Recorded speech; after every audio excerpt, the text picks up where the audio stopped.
CBS 19 is a proud partner of the Caldwell Zoo. They're small, iconic, and once common across Texas, but now they're fighting for survival. I take you behind the scenes at the Caldwell Zoo, where a unique breeding program is helping bring the Texas horned lizard back from the brink.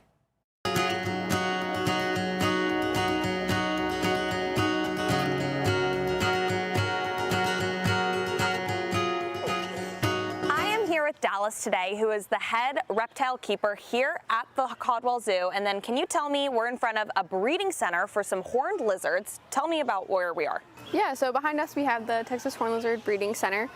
We breed and release horned lizards back onto the habitat.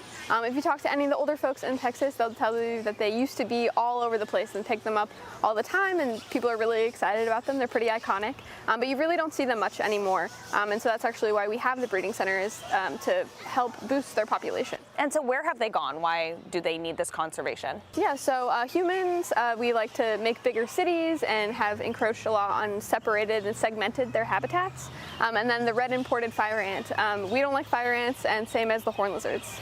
And now, can you tell me a little bit about it? Because a horned lizard kind of seems like it would be a little bit of a scary thing, but the way you're making it sound, it seems like people can pick them up. Yeah, so they're small lizards, horny toads, horned frogs is what a lot of people call them also, but they are lizards and not frogs. They're about palm size, but they do have really big horns, and so that's why they're called horned toads. And then you guys are doing some breeding back here, and so can you tell me, have you had any success? Yeah, we've been a part of the breeding program for the last 5 years, and we've had successful hatchlings, and last year we actually released over 100 lizards back. That's amazing, and you guys are doing great work here, so let's head inside and go and see them? Yeah, absolutely. We are behind the scenes here today at the Horned Lizard Breeding Center, and I'm here with Dallas. So Dallas, tell me what we see behind me. Yeah, so behind us are our sun tables, and this is where our adults will spend all summer long soaking up those good sun rays. So it's obviously super nice when it's sunny, but kind of what happens in the winter when it gets cold for them? Yeah, when they get cold, they go through what's called brumation. It's just like hibernation.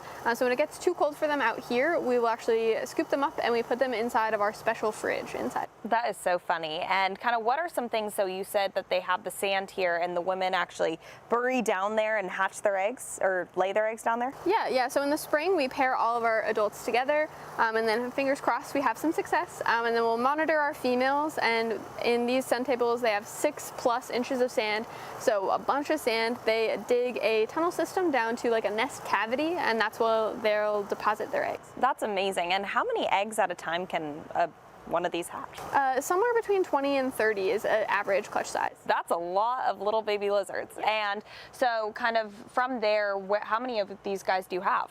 So we have 13 adult horned lizards out here right now, and about 12 are breeding size. That's amazing. And you said that when they're born, they can be the size of my fingernail? Yeah, so when they're born, they weigh less than a gram, and they can fit on a nickel.